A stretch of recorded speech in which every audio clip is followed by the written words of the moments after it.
Baik, Assalamualaikum warahmatullahi wabarakatuh. Perkenalkan, nama saya Alif Ubedillah dengan NIM 20700122034, UIN Alauddin Makassar, Fakultas Tarbiyah dan Keguruan, jurusan Pendidikan Matematika. Di sini saya akan menyelesaikan tugas mid semester mata kuliah Psikologi Perkembangan di bawah bimbingan dosen pengampu Dr. Haji Musdalifah MPDI. Baik, langsung saja. Saya akan memaparkan apa yang saya pahami mengenai materi psikologi perkembangan mulai dari kelompok 1 sampai dengan kelompok 6. Yang pertama, saya akan menjelaskan materi kelompok 1, yaitu dasar psikologi. Psikologi adalah ilmu yang mempelajari jiwa mental.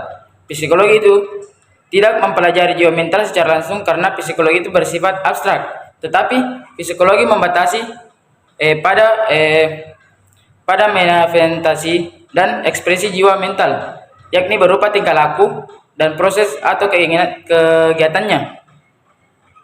Sehingga psikologi dapat didefinisikan sebagai ilmu pengetahuan yang mempelajari tingkah laku dan proses mental. Secara keseluruhan dapat disimpulkan bahwa psikologi sebagai studi ilmiah mengenai proses perilaku dan proses-proses mental. Yang selanjutnya, ciri-ciri psikologi. Yang pertama itu ilmiah psikologi. Psikologi adalah salah satu badan ilmu pengetahuan dan ilmu terapan yang mempelajari tentang perilaku, fungsi mental dan proses mental manusia melalui prosedur ilmiah. Yang kedua, objek psikologi. Psikologi secara umum mempelajari gejala-gejala kejiwaan manusia yang berkaitan dengan pikiran, perasaan, dan kehendak. Yang ketiga, metodologi psikologi. Berapa metodologi dalam psikologi? Antara lain sebagai yang pertama, metodologi eksperimental, dan yang kedua, sejarah kehidupan, ketiga, wawancara, yang keempat, angket, yang kelima, metode analisis karya, yang ketujuh, metode statistik. Metode yang sering digunakan dalam ilmu pendidikan ialah metode angket, karena metode ini dapat yang paling mudah dan efektif untuk penelitian seorang murid atau pelajar. Baik, selanjutnya materi dari kelompok 2, yaitu ruang lingkup psikologi. Ruang lingkup psikologi perkembangan adalah bidang studi psikologi yang mempelajari perkembangan manusia dan faktor-faktor yang membentuk perilaku seseorang sejak lahir sampai lanjut usia. Dan yang kedua, psikologi sosial. Bidang ini mempunyai 3 ruang lingkup, yaitu studi tentang pengaruh sosial terhadap proses individu. Dan yang kedua, studi tentang proses individu bersama. Yang ketiga, studi tentang interaksi kelompok. Dan yang poin ketiga, psikologi kepribadian. Psikologi kepribadian adalah bidang studi psikologi yang mempelajari tingkah laku manusia dalam menyesuaikan diri dengan lingkungannya. Poin keempat, psikologi kognitif. Psikologi kognitif adalah bidang studi psikologi yang mempelajari kemampuan kognisi seperti persepsi, proses belajar, kemampuan memahami dan atensi, kemampuan bahasa dan emosi. Yang poin kelima, wilayah terapan psikologi. Wilayah terapan psikologi adalah wilayah di mana kajian psikologi dapat diterapkan. Yang pertama, psikologi pendidikan, psikologi sekolah, psikologi industri, psikologi kerekayasaan, psikologi klinik, dan paparan psikolog. Adapun hubungan psikologi dengan ilmu lain, yang pertama itu ilmu biologis, dan yang kedua itu ilmu psikososial. Selanjutnya saya akan memaparkan materi kelompok 3, yaitu gejala kognitif, persepsi, bayangan, dan fantasi. Baik, kognisi atau kognitif ialah proses psikologi yang berkaitan dengan bagaimana individu itu mempelajari, memperhatikan, mengamati, membayangkan, dan memikirkan, menilai, dan memikirkan lingkungannya. Gejala-gejala kognitif dalam psikologi meliputi yang pertama itu persepsi. Menurut De Vito, sebagai yang dikutip oleh Alex Subort, persepsi adalah proses ketika kita menjadi sadar akan banyaknya stimulasi yang mempengaruhi indera kita. Sedangkan menurut Atkinson, persepsi adalah proses saat kita mengorganisasikan dan menafsirkan pola stimulasi dan dalam lingkungan. Yang selanjutnya, faktor-faktor yang mempengaruhi persepsi. Seorang dapat dikategorikan menjadi 4 faktor. Yang pertama, faktor fungsional, kedua faktor struktural, yang ketiga faktor situasional, yang kelima faktor profesional.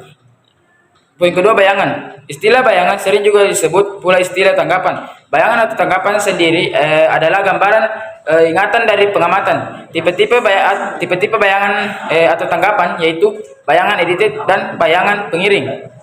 Selanjutnya, fantasi. Fantasi merupakan kemampuan jiwa untuk membentuk tanggapan yang sudah ada, dan tanggapan yang baru tersebut tidak harus sama atau sesuai dengan objek aslinya. Fantasi sebagai kemampuan yang manusia dapat terjadi secara yang pertama itu sadar dan yang kedua tidak sadar. Tes yang sering digunakan untuk mengetes fantasi adalah tes TAT, tes kemustahilan, dan yang selanjutnya saya akan memaparkan materi kelompok 4, yaitu gejala kognitif, ingatan, berpikir, dan inteligensi. Baik, di materi ini ingatan merupakan ingatan mengartikan ingatan sebagai ungkapan dalam mana kaitan kognisi dimanifestasikan dalam definisi waktu, sedangkan mengungkapkan keingatan sebagai tentuan atau keingatan masa lampau dari pengalaman. Adapun sifat-sifat ingatan, yang pertama ingatan yang tepat dan mudah, yang kedua ingatan yang luas, dan yang ketiga ingatan yang teguh, yang keempat ingatan yang setia, dan yang kelima ingatan mengabdi atau patuh, gangguan dalam ingatan. Yang kedua, berpikir.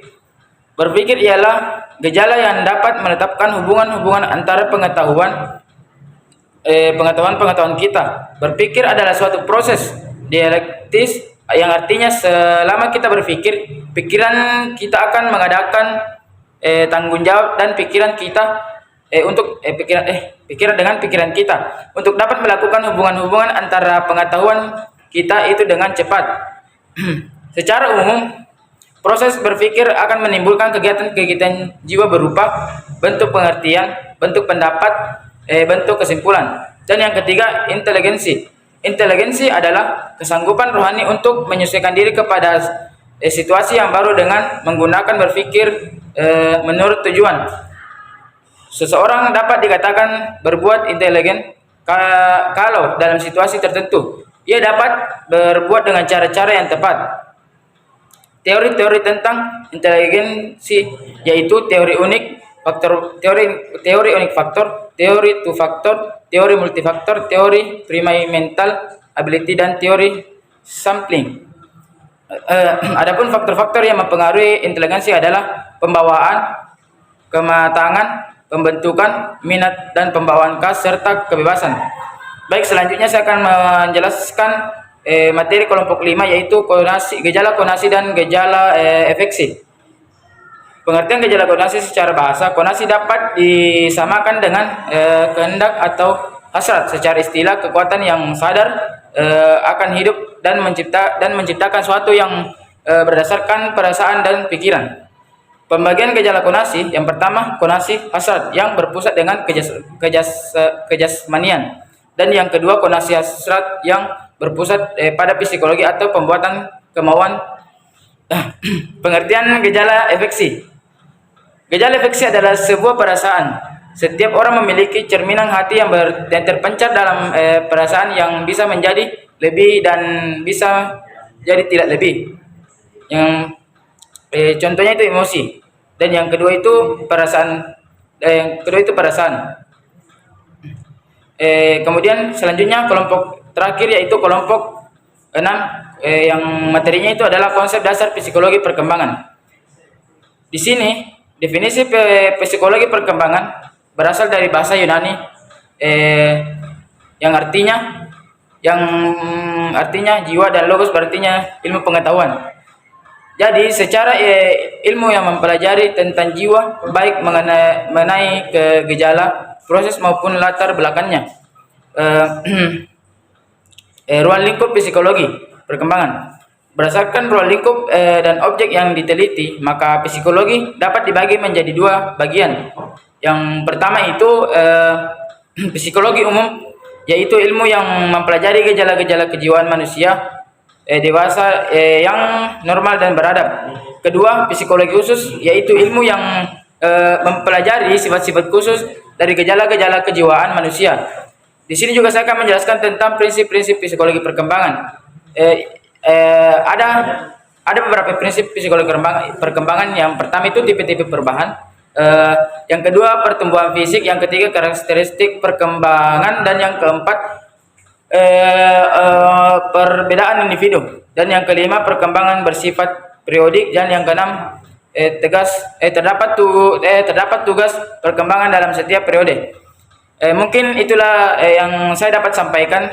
Mohon maaf bila ada kekurangan, karena kesempurnaan itu hanya milik Allah, dan saya juga manusia yang mempunyai banyak kekurangan. Sekian dari saya, pamit undur diri. Assalamualaikum warahmatullahi wabarakatuh.